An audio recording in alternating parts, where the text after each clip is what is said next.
The champagne flute slipped from my fingers before I even realized I'd let go. It didn't shatter. That would have been too dramatic, too obvious.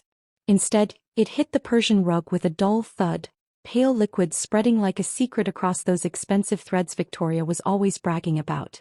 Nobody noticed. They were all too busy watching her hold court by the marble fireplace, that ring catching the light with every gesture she made. My son Richard's hand rested on her waist like he was holding on to something precious. Something he was afraid to lose. I knew that feeling. I'd lost plenty. The weight in my pocket felt heavier than it should. The fake ring, I mean. The one I'd spent 3 weeks tracking down, making sure every detail matched. The jeweler on 5th Street had looked at me like I was crazy when I showed him the photos I'd secretly taken at last year's Christmas dinner. "You want me to copy this exactly?" he'd asked. I'd smiled the way you smile when you're about to do something you can't take back. Every single detail. Before I go further, tell me in the comments where you're watching from, and if you're hooked already, a like and subscribe will keep these stories coming. The apartment was packed with people I didn't know. Victoria's people.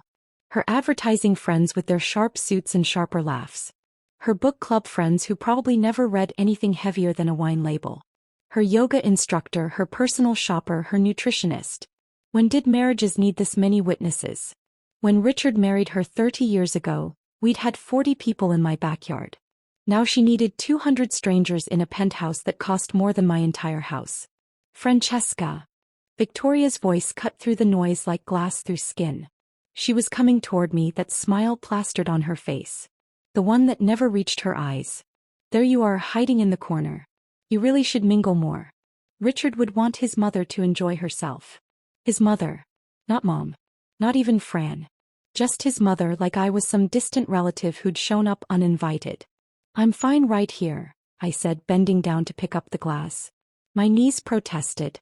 72 years old, and my body reminded me of it every single day. When I straightened up, she was still there, waiting. Always waiting for me to embarrass myself. "That rug is vintage," she said softly. Only I could hear the edge in her voice. 18th century. From a chateau in Provence. "It's worth more than most people make in a year." I wanted to tell her that some things were worth more than money. That the quilt my grandmother made was worth more than all her fancy rugs combined because it was made with love, not bought with Richard's money. But I just nodded.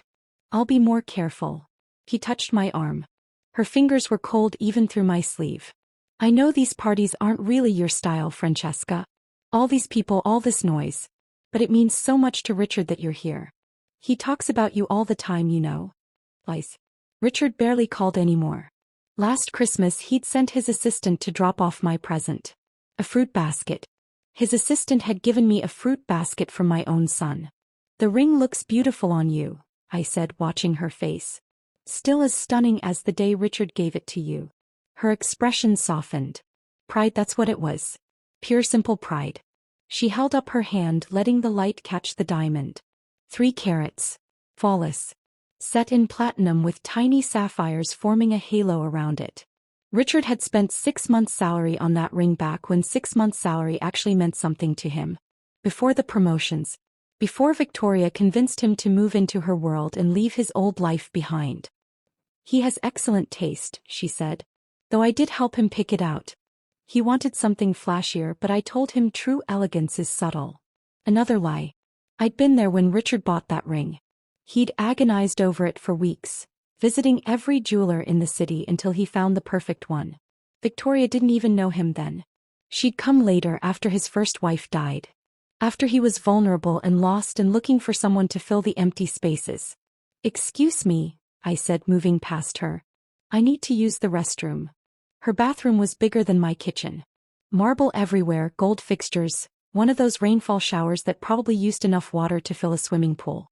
I locked the door and leaned against it, my heart hammering in my chest like it was trying to escape. This was insane. What was I doing? The fake ring pressed against my thigh through my pocket. I'd practiced the switch 100 times at home. Quick hands, misdirection, years of watching magic shows with Richard when he was a boy had taught me something. But this wasn't a trick. This was theft. This was revenge. I looked at myself in the mirror. When had I gotten so old? The woman staring back at me had gray hair pulled into a neat bun, wrinkles mapping every disappointment across her face. eyes that had seen too much and forgiven too little. My dress was nice enough, the black one I wore to weddings and funerals. Nothing like Victoria's designer gown that probably cost more than my mortgage payment. A knock on the door made me jump. "Just a minute," I called out. "It's me." Richard's voice. My son. The boy I'd raised alone after his father died, working 2 jobs to keep him fed and clothed and in good schools. The man who barely looked at me anymore. I opened the door. He stood there in his expensive suit, his hair going gray at the temples like his father's had. So handsome. So far away. "Mom," he said quietly. "Are you okay?" "Victoria said you seemed upset." Of course she did. She was always watching, always reporting, always making sure I knew my place. "I'm fine, sweetheart. Just needed a moment. It's a lot of people." He nodded, but he didn't really see me. His eyes were already drifting back toward the party, toward her. "Listen, I know Victoria can be particular. But she really did want you here tonight. This party, it's important to her. All her friends, her family. She wanted to show everyone how happy we are. How happy we are. Not how happy he was. How happy they were together. But how happy Victoria needed everyone to believe they were." "I'm glad you're happy," I said, and I meant it. Even after everything, I wanted my son to be happy. That's what mothers do. We want things for our children that we could never have for ourselves. "I am," he said, but something flickered across his face. Doubt maybe. Or exhaustion. "She's been planning this for months. Every detail has to be perfect. You know how she gets." I did know. I knew exactly how she got. How she'd slowly cut me out of Richard's life like a cancer. How she'd suggested they spend Thanksgivings with her family instead of me. How she'd convinced him to invest in her brother's failing business instead of helping me fix my roof. How she'd made me feel smaller and smaller until I was barely a footnote in my own son's story. "Richard." Victoria's voice carried down the hallway. "We need you for the toast." He squeezed my shoulder. "Come on, Mom. You'll want to hear this." The living room had been transformed into a stage. Someone had dimmed the lights and set up a microphone. Victoria stood in the center, glowing in the soft light, her hand resting on a table covered with gifts. Expensive gifts. Things nobody actually needed but everyone pretended to want. I stayed near the back watching. Always watching. "Thank you all so much for coming," Victoria began, her voice amplified to fill every corner of the room. 30 years ago, I married the most wonderful man I've ever known." People applauded. I didn't. "Richard has given me everything I could ever want. This beautiful home. This beautiful life. And most importantly, he's given me his love, his trust, his complete devotion." My hands clenched into fists. Complete devotion.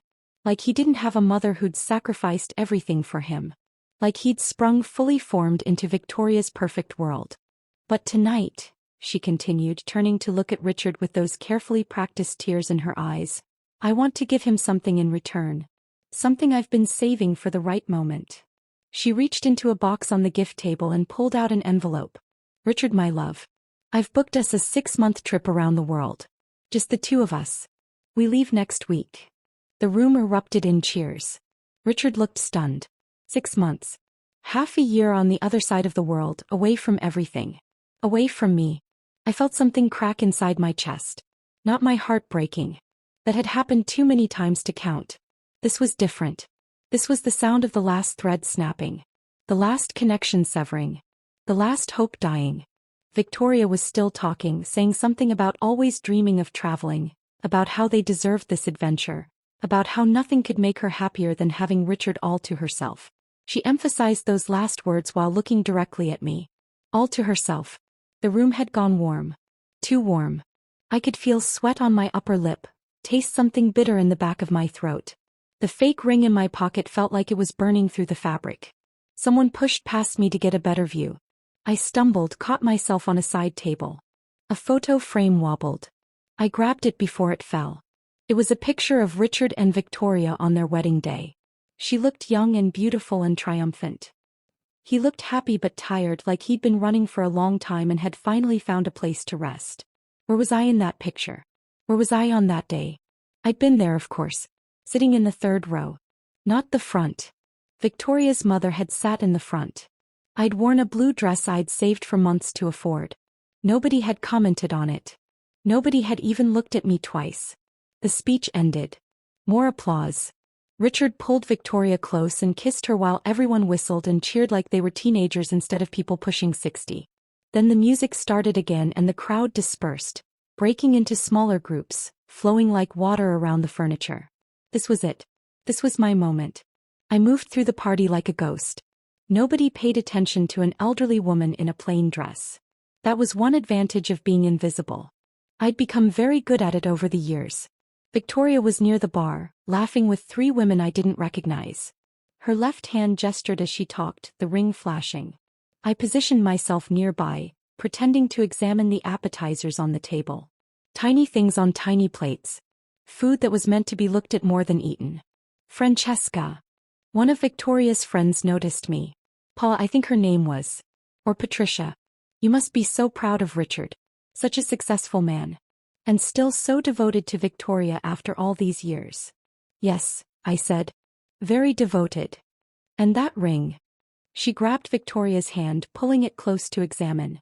I swear it gets more beautiful every time I see it. You're so lucky, Victoria. Some women wear their rings until they look dull and worn, but yours still sparkles like new. Victoria smiled. I take very good care of it. It's insured, of course. $30,000 worth of insurance. But you can't really put a price on sentimental value. $30,000. The fake in my pocket had cost me $200 and every penny of my savings. But she was right about one thing. You couldn't put a price on sentimental value. And this ring had no sentimental value to her at all. It was just another expensive thing to show off. Another way to prove she was better than everyone else. Let me see, I said, reaching out before I could stop myself. Victoria hesitated. Just for a second. Then she extended her hand, letting me hold it gently. The ring felt heavy and cold. Everything the fake in my pocket wasn't. Beautiful, I whispered. That's when the lights went out. Not all of them. Just half flickering and dying with a buzzing sound that made everyone gasp. The DJ stopped mid-song. Someone screamed, then laughed. In the sudden semi-darkness, I felt bodies pressing close, heard confused voices. Smelled expensive perfume mixed with wine and panic. My hands moved on their own. Years of practice. Muscle memory. The real ring slid off Victoria's finger so smoothly she didn't even feel it. The fake one slid on just as easily. 3 seconds. Maybe 4. Then the lights came back on and the moment was over. Sorry about that, folks. The DJ's voice boomed. Just a little technical difficulty. Let's keep this party going. The music started again. Victoria pulled her hand back, glancing at the ring. I held my breath. Would she notice? Would she feel the difference in weight? Would she see that the stones weren't quite as bright, the platinum not quite as pure? But she was already turning away, pulled into another conversation, the ring forgotten. Just another accessory. Just another thing she owned. I excused myself and walked calmly to the coat closet. My hands were shaking now. The real ring was clutched so tightly in my palm that I could feel the stones digging into my skin. Evidence. Proof. What had I done? I stood in the dark closet, surrounded by expensive coats that probably cost more than my car, and felt the full weight of what I'd just done settle over me like snow. This wasn't just revenge. This was a crime. A felony. I could go to jail. At 72 years old, I could spend my final years in a prison cell because I couldn't let go of my anger. But then I thought about Richard's face when Victoria announced their 6-month trip. The surprise that wasn't quite joy. The acceptance that wasn't quite happiness. And I thought about all the years I'd been pushed aside, made smaller, made invisible, until even my own son couldn't see me anymore. I opened my palm. The ring caught the thin light filtering through the closet door. It really was beautiful. Richard had chosen well all those years ago. He'd chosen with love. The closet door opened suddenly. I jerked back, closing my fist around the ring. Victoria stood there, silhouetted against the bright lights of the party behind her. For a terrible moment I thought she knew. I thought she'd seen everything and this was where it ended. Francesca, she said softly. We need to talk. Her voice was different now. No witnesses. No performance. This was the real Victoria. The one who'd been waiting to catch me alone. About what? My voice came out steady. Stronger than I felt. She stepped into the closet and closed the door behind her. Now we were both in the dark, just inches apart. I could smell her perfume. Something French and expensive and overwhelming. "I know what you think of me," she said. "I've always known. You think I stole your son. You think I turned him against you. You think I'm some kind of villain in your story." I didn't say anything. My fist tightened around the ring. "But you don't know the truth," she continued. "You don't know what Richard tells me late at night when he can't sleep. You don't know how guilty he feels. How torn he is between pleasing me and pleasing you. How exhausting it is to be pulled in two directions all the time." "Then stop pulling," I said quietly. She laughed. It was a bitter sound. "You still don't get it. I'm not pulling him anywhere. He's running. He's been running from you for years, Francesca. Running from the guilt. Running from the expectations. Running from the woman who gave up everything for him and won't let him forget it." The words hit like punches. Each one landing somewhere soft and vulnerable. "That's not true," I whispered. "Isn't it? Think about it. Every conversation you have with him. Every phone call. Every visit. You remind him what you sacrificed. How hard you worked. How much you gave up. Do you know what that does to a person? Do you know how heavy that weight is?" I wanted to defend myself. I wanted to explain that I'd never meant to make him feel guilty. I just wanted him to remember. To appreciate. To love me the way I loved him. But maybe Victoria was right. Maybe I'd been holding on so tightly that I'd pushed him away. "The trip," I said. 6 months is a long time." "Yes," she agreed. "It is. Long enough for Richard to breathe. Long enough for him to figure out what he really wants. Long enough for you to let go." She opened the door. Light flooded in, making me squint. "Enjoy the rest of the party, Francesca," she said, stepping out. "And think about what I said." Then she was gone, swallowed by the crowd, her fake ring glinting in the chandelier light as she raised her hand to wave at someone across the room. I stood there in the closet doorway, the real ring heavy in my hand, Victoria's words heavier in my mind. From somewhere in the party I heard Richard laugh. A real laugh, not the polite kind. It sounded young and free and happy. When was the last time I'd heard him laugh like that around me? I slipped the real ring into my pocket next to my keys and walked back into the party. The music was louder now. People were dancing. Someone had dimmed the lights again, but on purpose this time, creating an atmosphere. Intimate. All these strangers celebrating a marriage I'd never really approved of. I found Richard by the window, looking out at the city lights stretching endlessly in every direction. He had a drink in his hand, but he wasn't drinking it. Just holding it. Just standing there. "Richard," I said. He turned. For just a second I saw the little boy he used to be. The one who'd crawled into my bed during thunderstorms. The one who'd made me birthday cards with crayons and construction paper. The one who'd told me I was the best mom in the whole world. "Hey Mom. You doing okay?" "I'm fine," I said. Then before I could stop myself, "Are you happy, sweetheart? Really happy?" He looked at me for a long moment. Behind us the party continued. Victoria's voice carried over the music, laughing at something someone said. His wife. The woman who'd shared his bed for 30 years. The woman who knew him now better than I did. "I think so," he said finally. "Yeah. I think I am." I nodded. What else could I do? "Mom, about the trip. I know 6 months is a long time. But maybe it would be good for both of us. A little distance. A little space to just—" "I understand," I interrupted. I did understand. Finally. Too late, but I understood. He hugged me then. Quick and awkward, the way men hug their mothers at parties when other people are watching. When he pulled away, his eyes were wet. "I love you, Mom. I love you too." It should have been enough. Those words should have filled the empty spaces. But they didn't. They just echoed in the hollow place where my son used to be. I left the party 20 minutes later. Nobody noticed. I took my coat from the closet, the ring still in my pocket, and walked to the elevator. As the doors closed, I caught one last glimpse of Victoria and Richard dancing in their perfect apartment with their perfect friends, celebrating their perfect life. The ring felt like it was burning a hole through my coat. Evidence.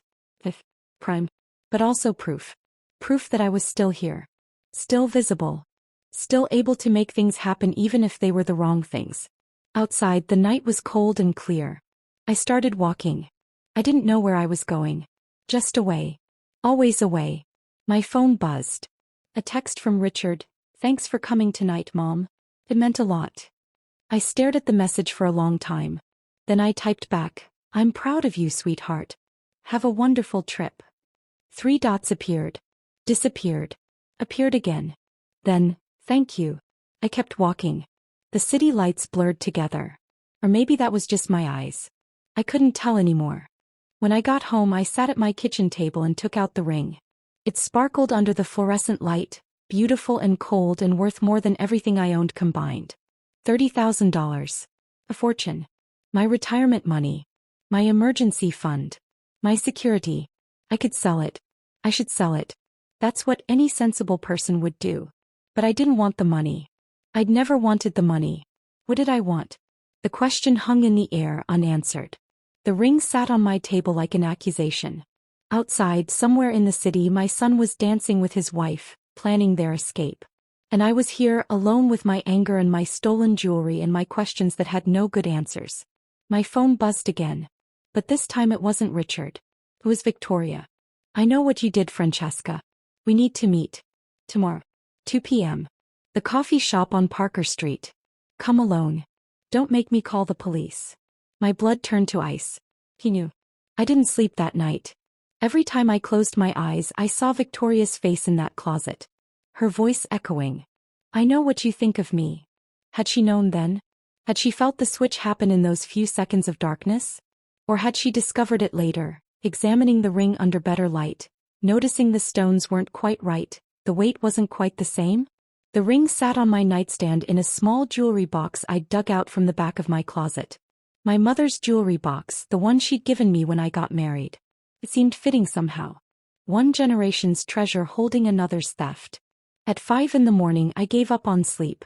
I made coffee and sat at my kitchen table watching the sun come up through my small window. The city looked different in the early light. Softer. Less judgmental. But that was an illusion. The city didn't care about me. Nobody did. The coffee tasted like dirt. Or maybe that was just my mouth. I'd been grinding my teeth all night, my jaw aching with tension. My hands shook as I held the cup. 72 years old, and I'd never committed a crime in my life. Not even a parking ticket. And now I was a thief. A felon. A criminal. What would Richard say when he found out? What would he think of his mother then? I spent the morning cleaning my apartment. Scrubbing floors that were already clean. Organizing drawers that were already organized. Anything to keep my hands busy and my mind from spiraling. But the clock kept ticking toward 2 p.m. like a countdown to execution. At 1:30 I couldn't stand it anymore. I put on my coat, grabbed my purse and left. The ring stayed in the jewelry box on my nightstand. Let Victoria call the police. Let them search my apartment. At least in jail I wouldn't have to feel invisible anymore. Parker Street was a 20-minute walk from my apartment. I'd lived in this neighborhood for 40 years, watched it change from working class to trendy, watched the mom-and-pop shops get replaced by artisanal coffee places and boutique bakeries. The coffee shop Victoria had chosen was one of the new ones. All exposed brick and reclaimed wood and prices that made you wonder if they were serving coffee or liquid gold. I arrived 15 minutes early. Victoria was already there. She sat at a corner table by the window, perfectly composed in a cream-colored pantsuit that probably cost more than my monthly rent. Her hair was pulled back in a sleek ponytail. Her makeup was flawless. She looked like she'd slept perfectly while I'd been awake all night drowning in guilt and fear. He saw me come in. Didn't smile. Just gestured to the empty chair across from her. I walked over on legs that felt like they belonged to someone else. My whole body was vibrating with adrenaline. Fight or flight. But I was too old to run and too tired to fight. Sit down, Francesca, she said quietly. I sat. There was already a coffee waiting for me. But no sugar. She'd remembered how I took it. That small detail felt worse somehow than the text message. It meant she paid attention. It meant she knew me better than I'd wanted to believe. Drink, she said. You look terrible. I wrapped my hands around the cup but didn't drink. The warmth felt good against my cold fingers. How did you know? I didn't. Not at first. She took a sip of her own coffee. Some complicated thing with foam art on top. But this morning I was getting dressed for my yoga class and I looked at my ring. Really looked at it. The light hit it wrong. Or right, I guess. Depending on your perspective. My stomach clenched. Victoria, let me finish. Her voice was sharp. The diamond wasn't quite the same. The color was off. Just slightly. Most people wouldn't notice. But I've worn that ring every single day for 30 years, Francesca. I know every facet. Every tiny inclusion. Every way it catches the light. She held up her left hand. The fake ring glinted dully in the afternoon sun streaming through the window. Even I could see the difference now. How had I thought she wouldn't notice? I took it to my jeweler this morning, she continued. First thing. Told him I wanted it cleaned. He looked at it for maybe 10 seconds before he told me it was cubic zirconia. Costume jewelry. Worth about $50 retail. The shame burned through me like acid. I'm sorry. Are you? She leaned forward, her eyes hard. Are you really sorry, Francesca? Or are you just sorry you got caught? I didn't have an answer for that. Maybe both. Maybe neither. Where is it? She asked. The real ring. Do you still have it? I nodded. At my apartment. In my mother's jewelry box. You didn't sell it. No. Why not? That ring is worth $30,000. You could use that money. Your apartment is falling apart. Your car is 20 years old. You work part-time at a grocery store to make ends meet. Why wouldn't you sell it? Because I'm not a thief, I wanted to say. But I was. I'd proven that last night. I don't know, I said instead. I didn't take it for the money. Then why? She was watching me carefully now. Studying me like I was a specimen under a microscope. Why would you steal from me, Francesca? What could you possibly gain? The truth came out before I could stop it. I wanted you to feel what I feel. Just for a moment. I wanted you to lose something precious and realize it was gone and feel that hole inside you that nothing can fill. Silence. Long and heavy and suffocating. Then Victoria did something I never expected. She laughed. Not a mean laugh. Not a mocking laugh. Just a sad, tired laugh that made her sound almost human. You think I haven't lost anything? She said. You think my life is perfect? You think I don't know what it feels like to be invisible? You're not invisible. You're the center of everything. Everyone loves you. Richard worships you. Richard tolerates me, she said flatly. He loves me, yes. But he doesn't see me. Not really. Do you know what he calls me when he's half asleep? When his guard is down and he's dreaming. I didn't want to know. But she told me anyway. Sarah. He calls me Sarah. His first wife. The love of his life. The woman who died and left him broken. Victoria's hands tightened around her coffee cup. I've been married to your son for 30 years and I'm still competing with a ghost. Still trying to prove I'm worth loving. Still wondering if he would have chosen me if she'd lived. The confession hit me like cold water. I'd never thought about Victoria as vulnerable. As human. As someone who hurt the same way I did. I didn't know, I whispered. Of course you didn't. Because you only see what you want to see. You see me as the villain who stole your son. But did it ever occur to you that maybe Richard needed to be stolen? That maybe he was drowning in your grief and your expectations and your constant reminders of everything you sacrificed for him? The words from last night echoed back. The same message but sharper now. More desperate. I loved him, I said. I gave him everything. I know you did. That's the problem. Victoria set down her coffee cup with a soft click. Love isn't supposed to be a debt, Francesca. It's not supposed to come with receipts and invoices and constant reminders of what was paid. But that's what you did. You loved him so much it became a burden he couldn't carry. Tears burned my eyes. I blinked them back. I wouldn't cry. Not here. Not in front of her. So what happens now? I asked. Are you going to call the police? Press charges? Tell Richard what I did. She was quiet for a long moment. Outside the window, people walked by with their phones and their coffee cups and their uncomplicated lives. A young couple laughed about something. An old man fed pigeons on the sidewalk. The world kept turning like nothing was wrong. That depends, Victoria said finally. On what you do next. What do you mean? She reached into her purse and pulled out a manila envelope. Slid it across the table toward me. Open it. My hands shook as I picked up the envelope. Inside were papers. Legal documents. I scanned the first page trying to make sense of the legal language. Then I saw the words that made my blood run cold. Power of attorney, I read aloud. For Richard Winthrop. In case of mental incapacity or... I looked up at her. What is this? Richard's father died of Alzheimer's, Victoria said softly. You know that. You were there. You watched him forget everything. His job. His life. Everyone. Yes, but Richard is fine. He's only 55. This doesn't make any sense. He's been having symptoms, she said. The words fell like stones into still water. For about a year now. Small things at first. Forgetting appointments. Losing his keys. Getting confused about dates. We thought it was stress. The doctors thought it was stress. But it's getting worse. No, this couldn't be real. This had to be another one of her manipulations. Another way to make me feel guilty. Another weapon to use against me. You're lying, I said. Richard is fine. I just saw him last night. He was fine. Was he? Victoria's eyes were sad now. Genuinely sad. Did you really look at him, Francesca? Or did you just see what you wanted to see? Because I look at him every day. I see him struggle to remember our neighbors' names. I see him stare at his phone like he can't remember how to use it. I see him get frustrated and angry and scared because his mind isn't working the way it used to. The room tilted.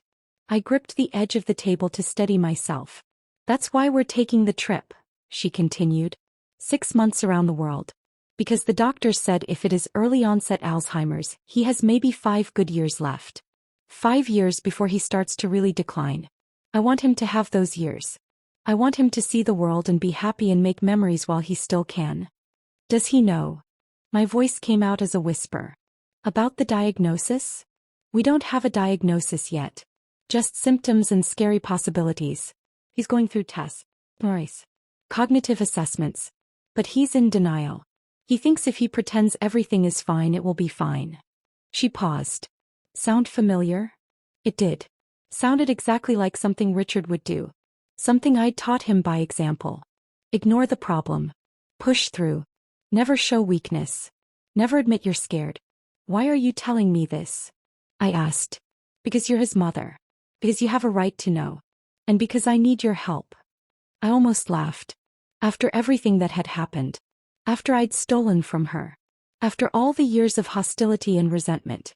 She needed my help. What could I possibly help you with?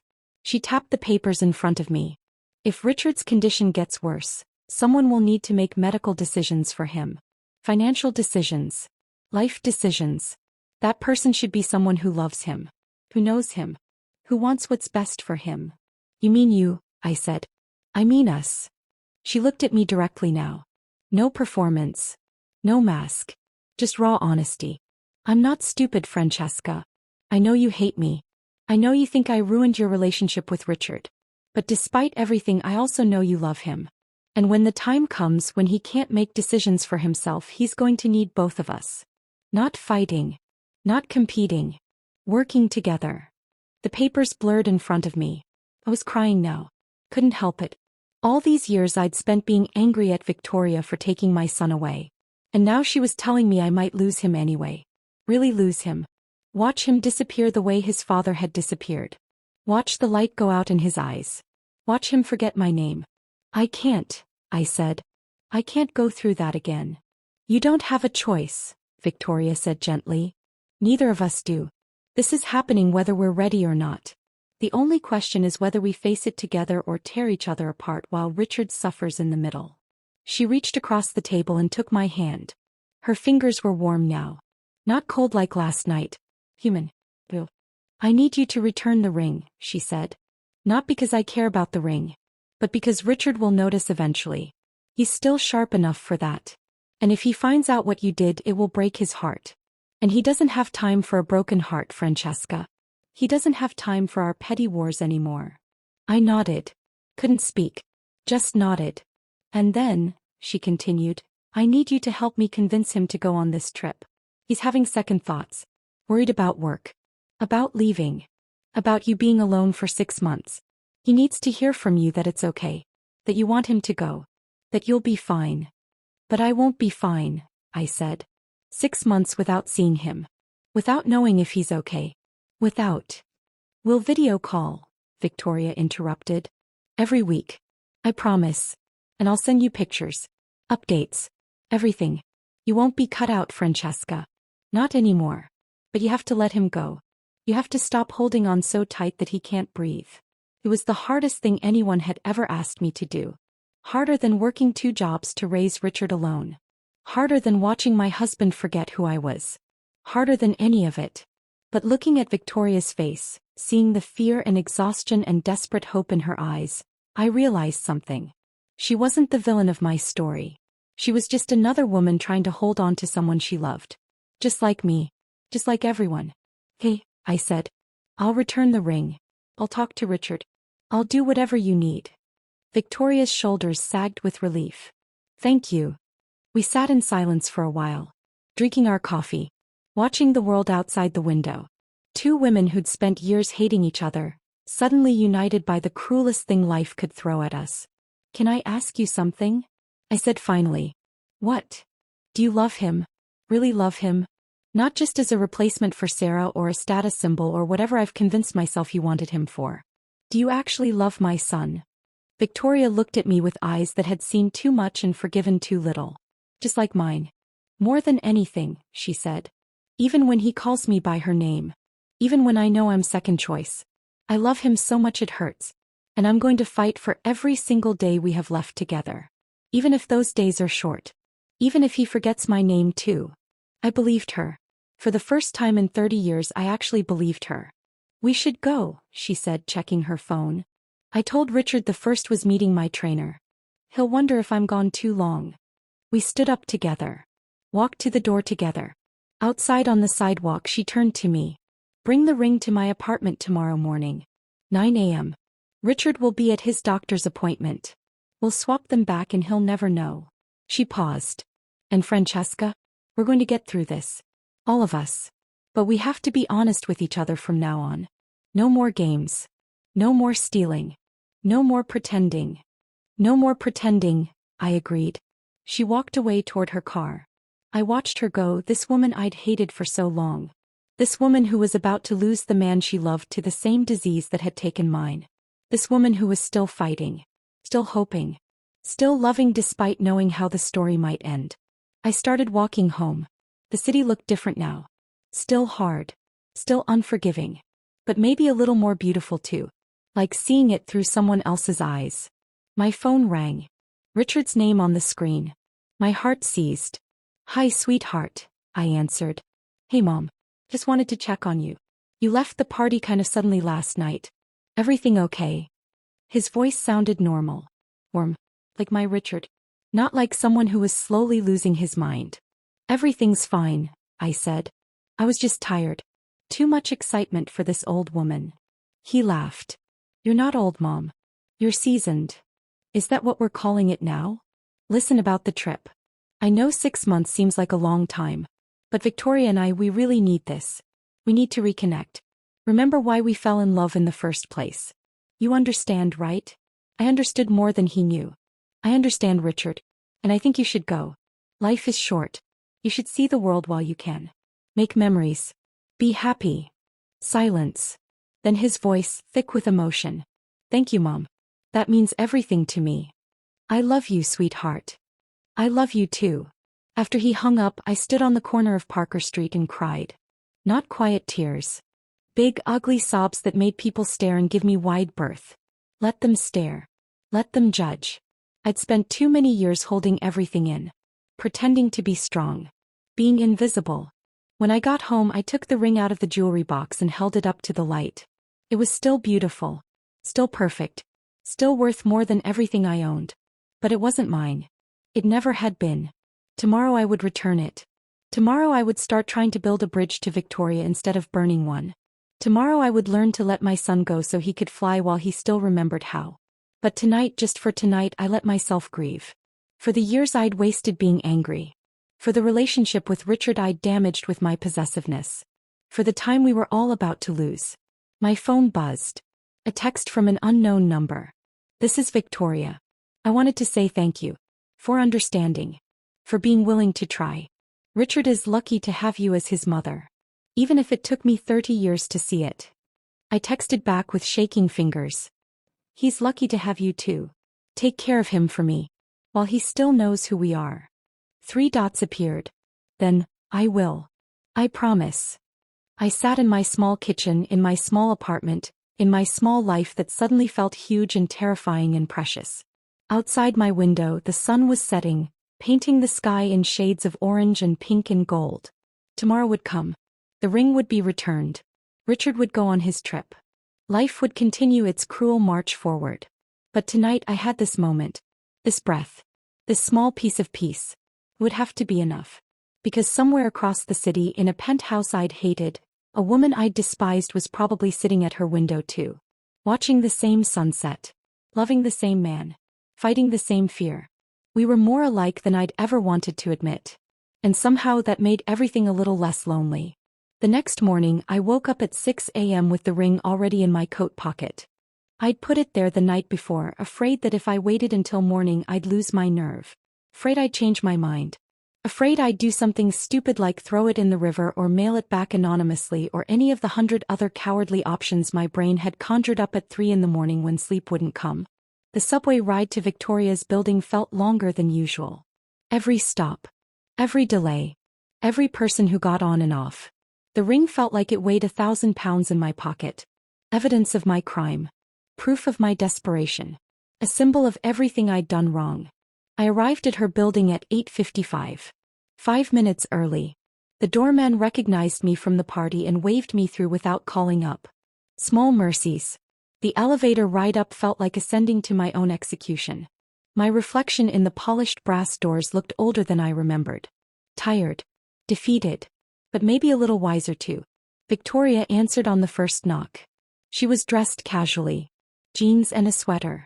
No makeup. Her hair down. I'd never seen her look so normal. So human. "Come in," she said quietly. The apartment looked different in the morning light. Less intimidating. The champagne glasses were gone. The catering tables removed. Just a regular home where regular people lived regular lives. Or tried to. "Richard left about 20 minutes ago," Victoria said, leading me to the kitchen. "His appointment is at 9:30. He should be gone at least 2 hours." I reached into my pocket and pulled out the jewelry box. Set it on the kitchen counter between us like a peace offering. Or a surrender. Victoria opened it. The real ring sparkled in the morning sunlight streaming through the windows. She picked it up, held it to the light, examined it closely. Then she slipped it onto her finger. "Perfect," she said softly. "Like it never left." She went to her bedroom and came back with the fake ring. Handed it to me. "You should keep this. Or throw it away. Whatever you want.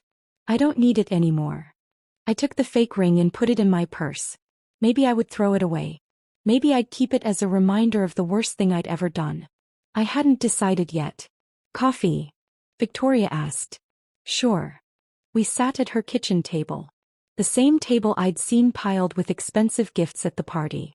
Now it just held 2 coffee mugs and the morning newspaper. Victoria pushed the newspaper aside and looked at me. "I need to tell you something," she said. "Something I should have told you yesterday, but I was too scared." My stomach dropped. "What?" "Richard's appointment this morning. It's not just a routine checkup." She wrapped her hands around her coffee mug like she was trying to absorb its warmth. "They're doing a spinal tap. Checking his cerebrospinal fluid for biomarkers. It's one of the more definitive tests for early-onset Alzheimer's." The room tilted. "When will you know the results?" "A few days. Maybe a week." Her voice cracked. "I'm terrified, Francesca. What if it's positive? What if we only have a few years? What if the trip isn't enough time to do everything we wanted to do?" I reached across the table and took her hand. This woman I'd hated. This woman I'd stolen from. This woman who was about to lose everything just like I had. "Then we make those years count," I said. "However many there are. We make them beautiful." She nodded, tears streaming down her face. "I'm sorry. I'm so sorry for shutting you out all these years. For making you feel invisible. For taking Richard away from you. I was jealous of how much he loved you. How much he talked about you. I wanted to be the most important person in his life, and I thought that meant you had to be less important. I'm sorry too," I said. "For holding on too tight. For making Richard feel guilty. For hating you when you were just trying to love my son the best way you knew how." We sat there crying together. 2 women united by love and loss and the terrible knowledge that time was running out. The sound of a key in the door made us both freeze. Victoria's eyes went wide. He's not supposed to be back yet. The door opened. Richard walked in, his face pale and drawn. He stopped when he saw us sitting together at the kitchen table, holding hands, both of us with tear-stained faces. "What's going on?" he asked slowly. His eyes moved between us, confused and suspicious. "Mom, what are you doing here?" I opened my mouth but no words came out. Victoria squeezed my hand once then let go. "Richard," she said carefully. "Why aren't you at your appointment?" "I cancelled it." He set his keys on the counter with a heavy clunk. "I can't do this anymore, Victoria. The uncertainty. The pretending everything is fine when it's not." "Sweetheart," Victoria started. "No." His voice was firm. Strong. More like himself than I'd heard in years. "I need to say this. Both of you need to hear this." He pulled out a chair and sat down heavily. For the first time I saw how tired he looked. How worn. The lines around his eyes. The gray in his hair. When had my little boy gotten so old? "I'm not sick," he said quietly. "There's nothing wrong with my brain." Victoria gasped. "But the symptoms. The forgetting. The confusion. The doctors said it could be a lot of things. Stress. Depression. Anxiety. Sleep deprivation." He looked at her with sad eyes. "I've been seeing a therapist, Victoria. For the past 3 months. Without telling you. And you know what she helped me figure out?" Neither of us said anything. "I've been forgetting things on purpose," he continued. "Subconsciously sabotaging myself. Creating symptoms that weren't real because some part of me wanted an excuse. A reason to stop. To break. To not have to be perfect anymore." The words hung in the air like smoke. "I don't understand," Victoria whispered. "I'm exhausted," Richard said. "I'm exhausted from working 70-hour weeks trying to keep up with your lifestyle. I'm exhausted from mediating between you two. I'm exhausted from feeling guilty about my mom and feeling suffocated by you and feeling like I'm failing everyone all the time." Victoria's face crumbled. "Richard, I never meant." "I know you didn't. Neither of you did. But that doesn't change how I feel." He looked at me now. "Mom, I love you. You sacrificed everything for me. You gave me an amazing life. But you also made me feel like I could never repay you. Like I owed you something I could never fully give. Do you understand how heavy that is? How much that weighs on a person?" My throat tightened. Victoria's words from yesterday echoed back. "Love isn't supposed to be a debt. And Victoria," he turned to his wife, "you've given me everything I could ever want materially. But somewhere along the way we stopped being partners and became performers. Everything is about appearances. About showing the world how perfect we are. I'm tired of performing." "So what are you saying?" Victoria asked. Her voice was small. Frightened. "You want a divorce?" "No." Richard ran his hands through his hair. "God, no. I love you. Both of you. But I need things to change. I need us to change." He stood up and walked to the window. Looked out at the city stretching endlessly below. "I quit my job yesterday. Before the party. That's why I seemed off. I didn't know how to tell you." Victoria's mouth fell open. "You what?" "I quit. Gave them my notice. Walked out. I'm done killing myself for a company that doesn't care about me. Done sacrificing my health and my happiness for a paycheck." "But the trip," Victoria said weakly. "The 6 months around the world. How will we afford?" "We'll sell this apartment," Richard said simply. "Downsize. Move somewhere smaller. Somewhere we can actually afford without me working myself to death. And we'll take that trip. But not to run away. To figure out who we are without all the noise. Without the pressure. Without the performance." He turned back to us. "And Mom, you're coming with us." I almost fell out of my chair. "What?" "Not the whole 6 months," he clarified. "But the first month. Maybe 2. I want you there. I want us to be a family again. A real family. Not people who see each other at holidays and pretend everything is fine." Victoria looked like she'd been slapped. But then slowly something changed in her expression. The fear melted into something else. Relief maybe. Or hope. "Okay," she said quietly. Richard blinked. "Okay? Just like that. Just like that." She stood up and walked over to him. Took his hands in hers. "You're right. About all of it. I've been so focused on maintaining this perfect life that I forgot to actually live. I'm sorry, Richard. I'm so sorry. He pulled her close, held her tight, and I watched them together, really together, maybe for the first time in years. Then Richard held out his hand to me. Mom. I got up on shaky legs and joined them. My son wrapped his arms around both of us. The three of us standing in that kitchen, in that apartment we were about to sell, holding onto each other like we were all drowning and had just found something solid to grab onto. I have a confession, I said into Richard's shoulder. What? He asked. I pulled back and looked at Victoria. She gave me the smallest nod. Permission. Or maybe encouragement. I stole Victoria's wedding ring at the party, I said. Switched it with a fake one. I gave it back this morning, but you deserve to know. I'm sorry. To both of you. I was angry and bitter and I did something unforgivable. Richard was quiet for a long moment. Then he started laughing. Not angry laughing.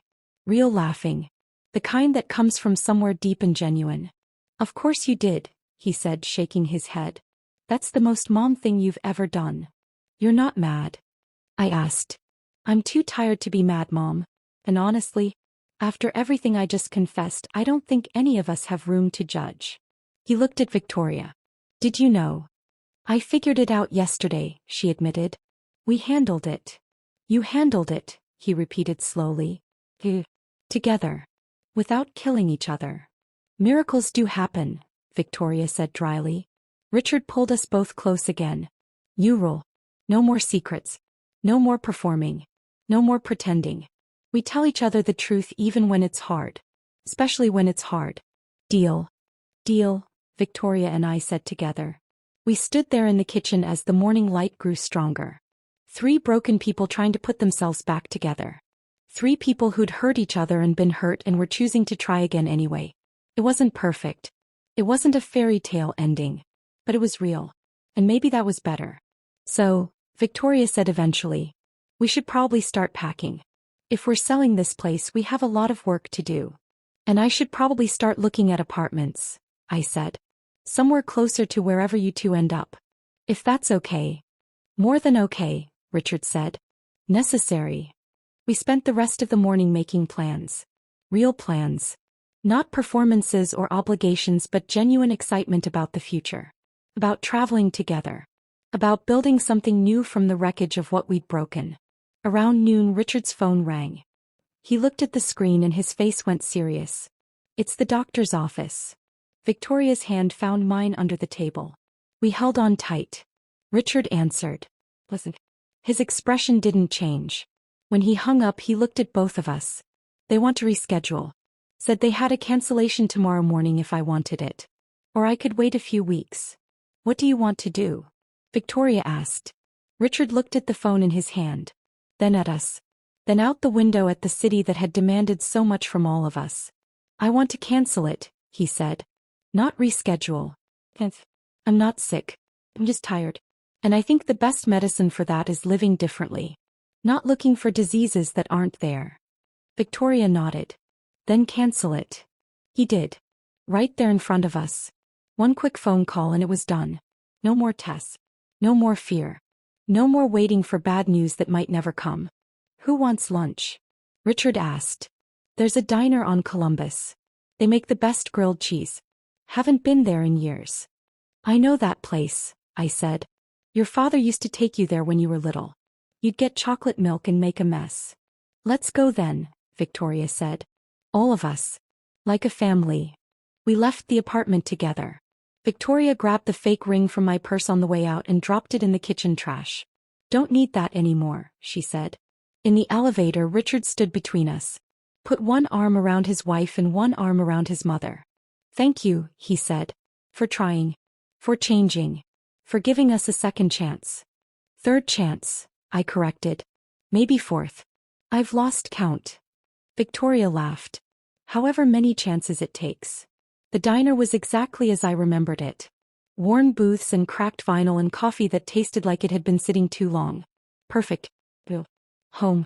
We ordered grilled cheese sandwiches and talked about where we wanted to travel. What we wanted to see. Who we wanted to become when we stopped pretending to be people we weren't. And as I sat there with my son and my daughter-in-law eating cheap food in a cheap diner, I realized something. I'd spent 30 years fighting for Richard's love, competing for his attention, stealing rings and nursing grudges and making myself miserable. But love wasn't something you could steal or hoard or demand. It was something you gave freely. Something that grew when you let it breathe. Something that survived when you stopped strangling it. I looked at Victoria across the table. She caught my eye and smiled. A real smile. No performance.